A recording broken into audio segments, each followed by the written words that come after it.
Super Mario 16's final update finally launched, marking now the end of its development. During its long period of development, the game received many changes, and some ideas or concepts got scrapped. I'm MagicCurly the Eagle, and today we'll be taking a look in depth on Super Mario 16's project history. 1. What is Super Mario 16? Super Mario 16 is a game entirely made within Minecraft Java Edition. It is a map that doesn't use any mod, apart from the Optifine mod, if you count that as a mod. All the job is made by the texture pack, and by the use of command blocks. It is highly inspired by Super Mario Galaxy 1 and 2's level design and musical aspect.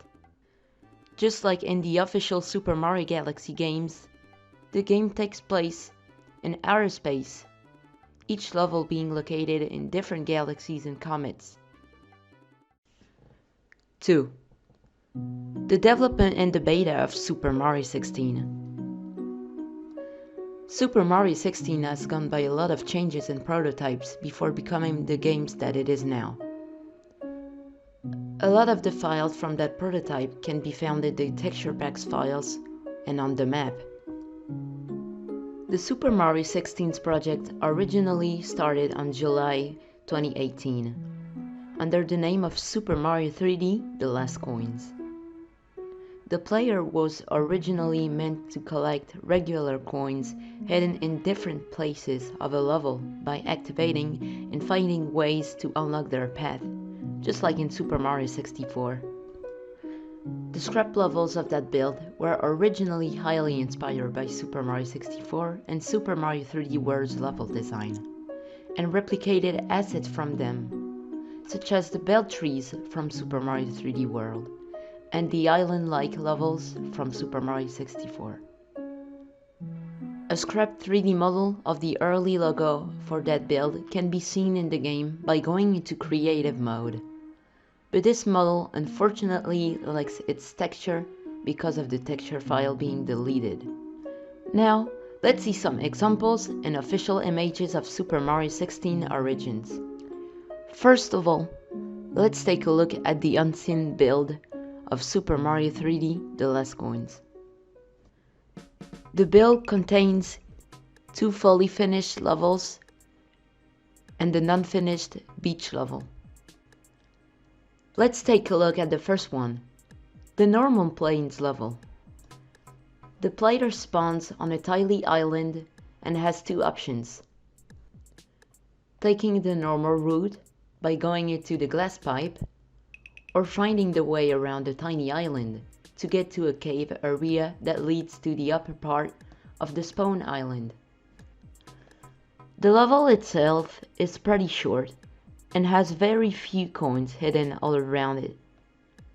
Unfortunately, the Super Mario 3D texture pack seems to now be gone for good, due to the fact that it evolved into Super Mario 16's texture pack, so the textures probably won't be accurate to the original build. Now it's time for the second level, the snow level.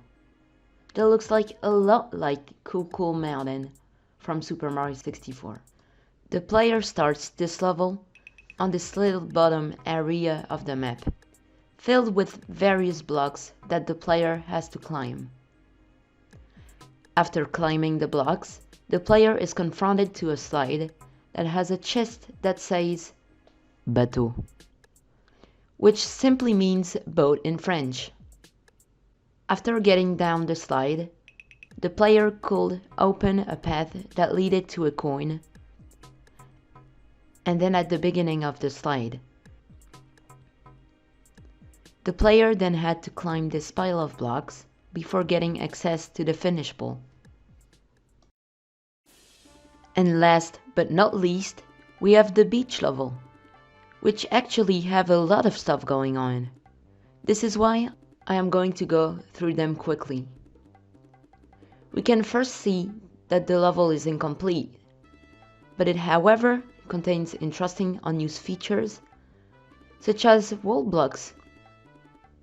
Using the regular dirt texture, that you can go through. An unused version of the star launcher that transforms into a scrapped blue and white rotating spring, just like the ones in Super Mario Bros. DS, can be seen on the map. There's also an early version of the disappearing platforms.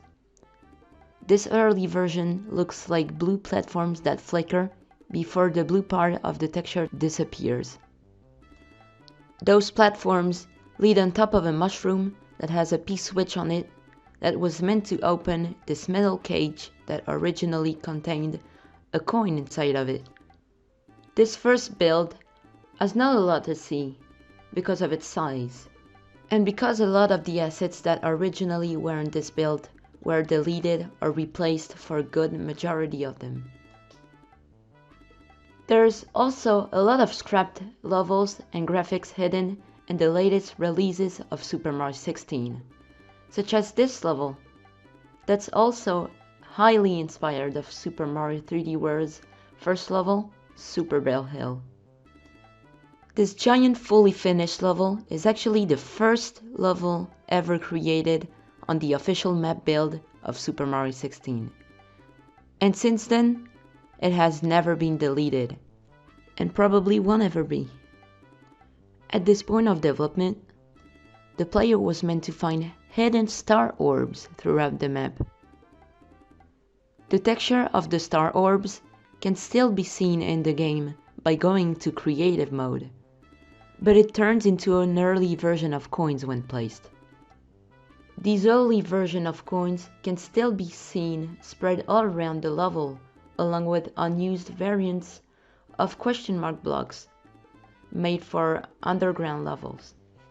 They appear blue, with all its faces having the same texture, making the block model look weird. There is also an unused introduction levels with floating bricks and an empty early pipe, with a room filled with unused flickering blocks next to it. But it doesn't end here.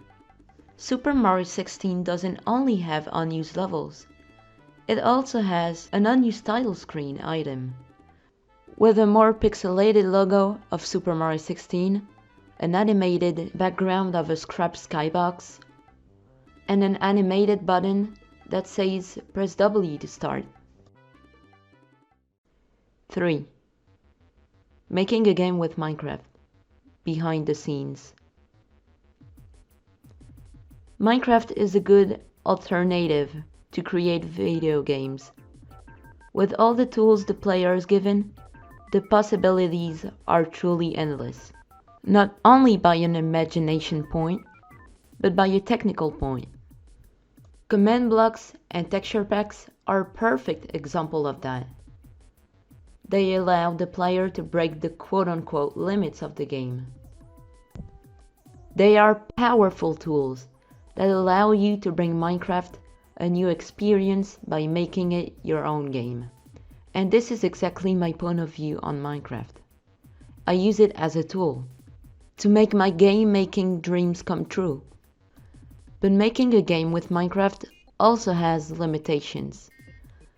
And those limitations usually force me to find other ways to make what I wanted to happen, by making redstone or command block contraptions. For example, each level has its personal command block circuit that executes all the command needed when the level is selected. When a level is selected, the sign on which the player clicked places a redstone block on this spot, depending on the level. The block then gives a redstone input on the first part of the command blocks. There's command blocks that sets the spawn point at the selected level, one that plays the music of the level and the click sound, one that changes the skybox that's determined by the in-game daytime, and one that finally takes the player to the level selected. This code also plays this tiny animation that has text on it that says start. But how does it work really? Well, the answer is actually pretty simple. It is in fact a trick that I discovered a long time ago that's actually really useful to simulate a user interface. The truth is that the text is in fact an item with an edited model that makes it display this way when the player has it in its second hand.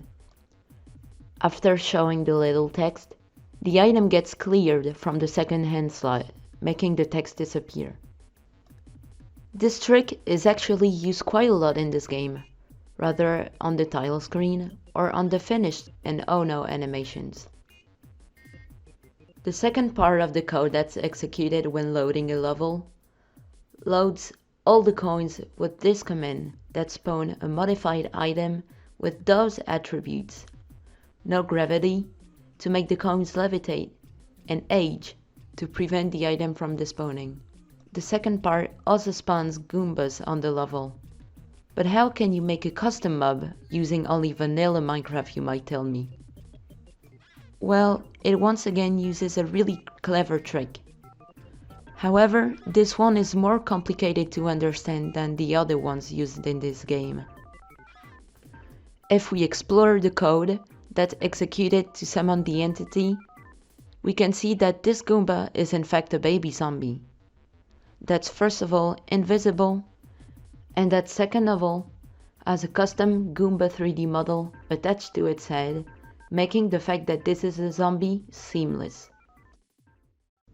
4. Level design and music composition.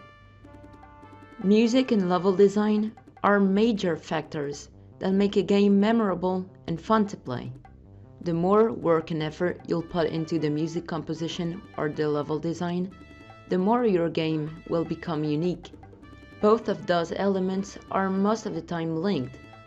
For example, music in a game can say a lot, or can amplify an idea, concept, or emotion that the game is trying to give to the player. This idea is most of the time musically expressed through a leitmotif, or more commonly known as a small melody that is used multiple times, differently executed according to the idea or feeling that the music tries to give.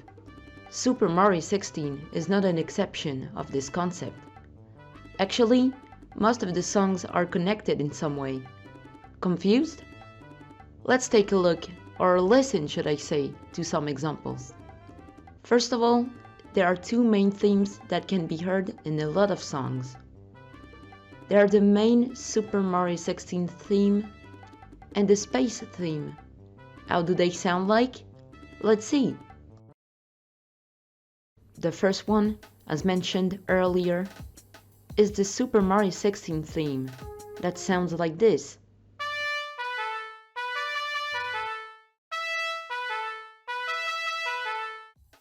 It can be heard on the info menu,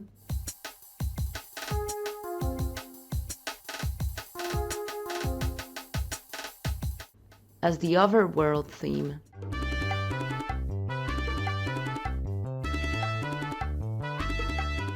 and in Voxel Comet.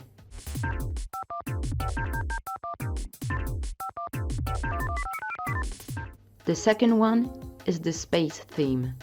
That's meant to represent the atmosphere of the world map and of the levels. It sounds like this.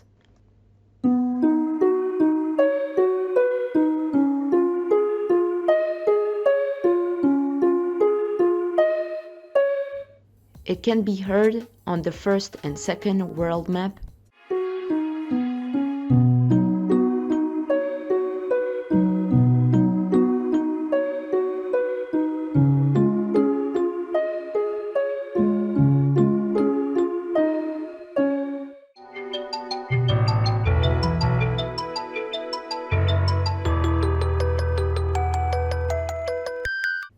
and as the ghostly invisible song.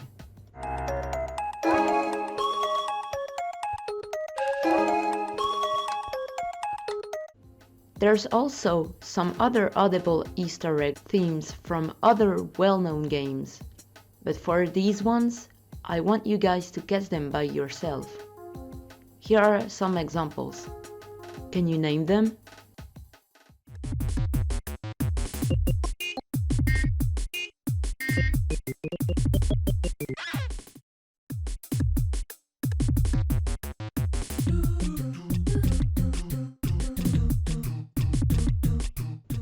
So, did you find some? If so, don't hesitate to leave a comment with the timestamp and the name of the reference that you found. And this is how concludes this video. I really do hope that you liked it and that you learned some new interesting facts about Super Mario 16. There's obviously more things coming and to be covered about Super Mario 16, and even on other projects. Don't forget that if you enjoyed this video, make sure to give it a thumbs up or subscribe if you want to see more of my content. Be sure checking the description for more information on my channel or on the project. Love you all, bye bye!